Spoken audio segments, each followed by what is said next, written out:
Gimli, son of Gloin. Everyone's favourite dwarf of the Third Age is celebrated not only for his combat skills and unwavering loyalty, but also for his exceptional ability to forge deep friendships. Today we uncover his accidental journey to becoming lord of his own realm, despite inheriting no rightful claim. We will also discover which real-life location inspired Tolkien to create this dwarven realm. Born in 2879 of the Third Age in the Blue Mountains, Gimli was raised in Thorin's halls. His early life was shaped by the rule of Thorin Oakenshield, who became king in exile in 2850.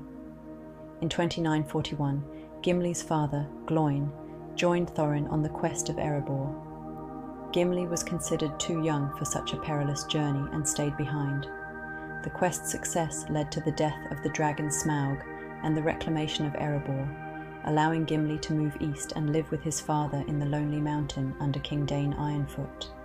In 2989, Gimli's cousin Balin led an expedition to reclaim Moria. Although Gimli stayed in Erebor, he watched as many dwarves, including his uncle Oin, joined Balin. Unfortunately, the colony in Moria fell silent, and the fate of the dwarves there became a troubling mystery. By 3017, when Gimli was 138 years old, dark tidings from the east began to surface. A messenger from Sauron, likely one of the Nazgul, came to Erebor seeking information about Bilbo Baggins and the One Ring. Despite offering great rewards, including the promise of Moria, the messenger was dismissed by King Dain. Concerned about the growing threat, Dain decided to send messengers to Rivendell. Gloin and Gimli undertook the journey to seek Elrond's counsel and warn Bilbo of the danger. By chance, the dwarves arrived in Rivendell just in time to participate in the Council of Elrond. There, they relayed the story of Sauron's messenger. Gimli, being the only young dwarf present, was the only choice available to represent the dwarven people in the Fellowship of the Ring. When the Fellowship departed Rivendell on December 25, 3018, they made their way along the western side of the Misty Mountains. But Gimli was keenly interested in passing through Moria, driven by a desire to learn the fate of his cousin Balin and the other dwarves who had ventured there. On January 15th, the Fellowship discovered the tragic fate of Balin. In the chamber of Mazarbul, they found his tomb and learned of the colony's fall. The journey continued to Lothlorien, where Gimli initially felt uneasy around the elves. However, a significant encounter with Galadriel transformed his perspective. Galadriel's kindness and understanding bridged the gap between their races. She spoke to Gimli in words of his ancient tongue, and moved by her words, Gimli expressed his admiration. Dark is the water of Keled Zaram, and cold are the springs of Kibel Nala, and fair were the many-pillared halls of Khazad-dûm in elder days, before the fall of mighty kings beneath the stone.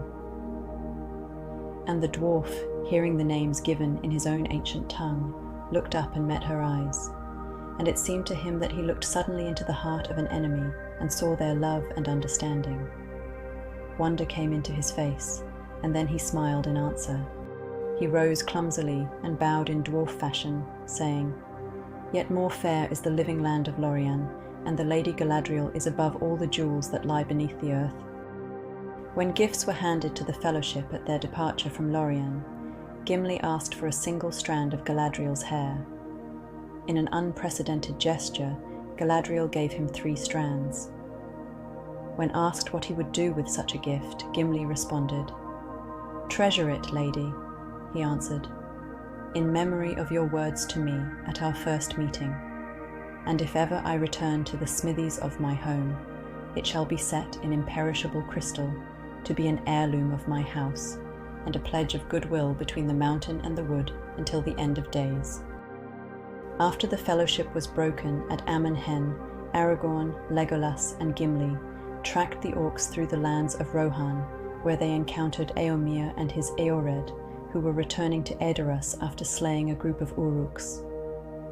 When Eomer spoke ill of the Lady of the Wood, it infuriated Gimli. "You speak evil of that which is fair beyond the reach of your thought, and only little wit can excuse you." Eomer's eyes blazed, and the men of Rohan murmured angrily and closed in, advancing their spears. "I would cut off your head, beard and all, Master Dwarf, if it stood but a little higher from the ground," said Eomer. "He stands not alone," said Legolas, bending his bow and fitting an arrow with hands that moved quicker than sight. "You would die before your stroke fell." Despite the tension, and after Aragorn announced himself as the heir to Isildur, Eomer eventually gave them 2 horses, and they proceeded to Fangorn Forest to search for the missing hobbits. There they met Gandalf, whom they initially mistook for Saruman. Upon revealing himself, Gandalf delivered a message from Galadriel to Gimli, just as he had done for Legolas and Aragorn. To Gimli, son of Gloin, give his lady's greeting. Lockbearer, where thou goest, my thought goes with thee. But have a care to lay thine axe to the right tree. Gimli and Legolas's bond deepened over time. They formed a strong camaraderie during their adventures, particularly highlighted during the Battle of Helm's Deep, where Gimli also saved Eomer's life. There, Gimli and Legolas engaged in a friendly competition to see who could defeat the most enemies, which Gimli ultimately won, 42 to 41. In what was a crucial point in Gimli's life, towards the end of the battle, when the Uruk-hai had breached the keep, Gimli retreated with many of the survivors through a narrow gorge that led beneath the White Mountains to the Glittering Caves.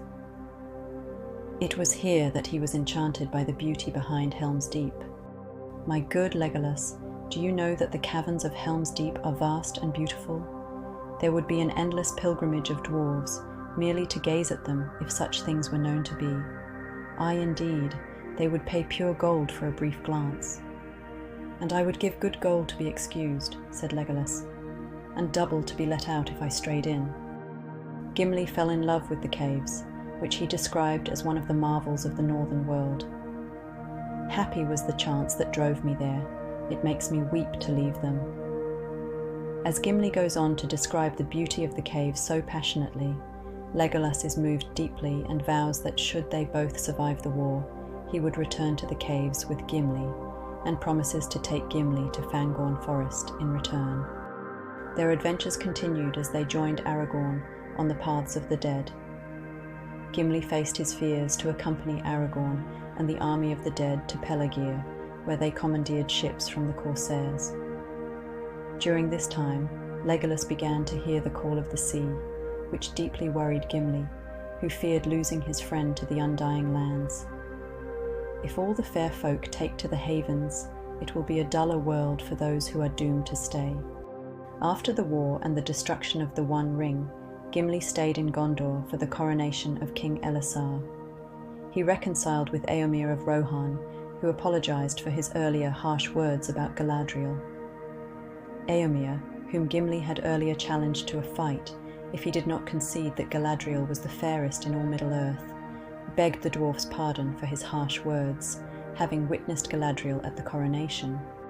However, Eomer admitted that he could not call Galadriel the fairest, as he believed Queen Arwen to hold that title.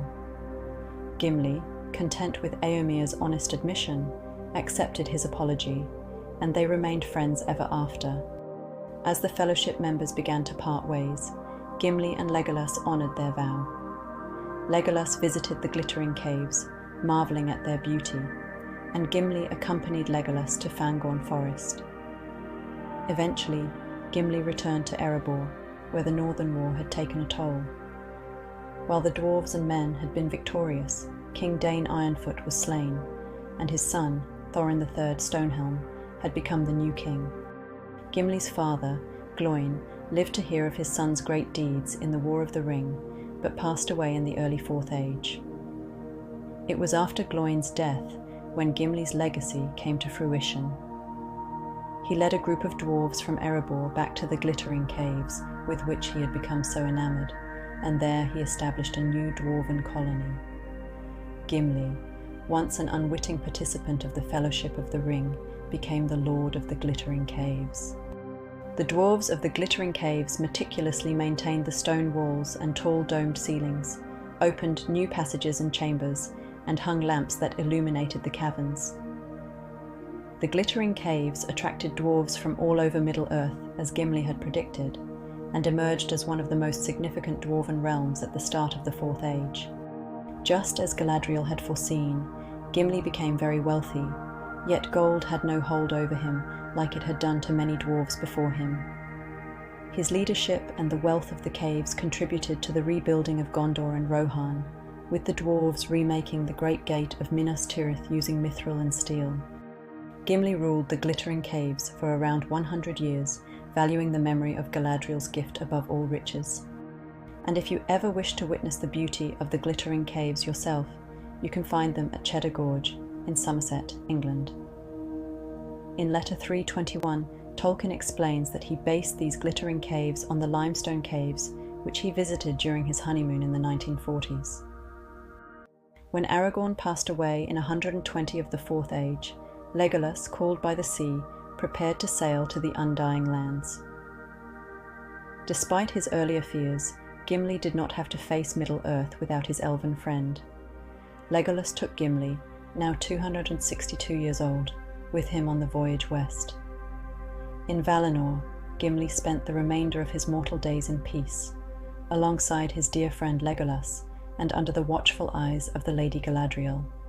So that is the tale of how Gimli accidentally found himself joining the Fellowship of the Ring as a result of timing and necessity, and how he managed to earn the respect and friendship of King Éomer of Rohan, despite their first hostile meeting, allowing him to establish a colony of dwarves in the glittering caves behind Helm's Deep, a place he discovered by chance, as probably the first dwarf to ever set eyes on its beauty, which would also not have existed had Tolkien not visited Cheddar Gorge on his honeymoon.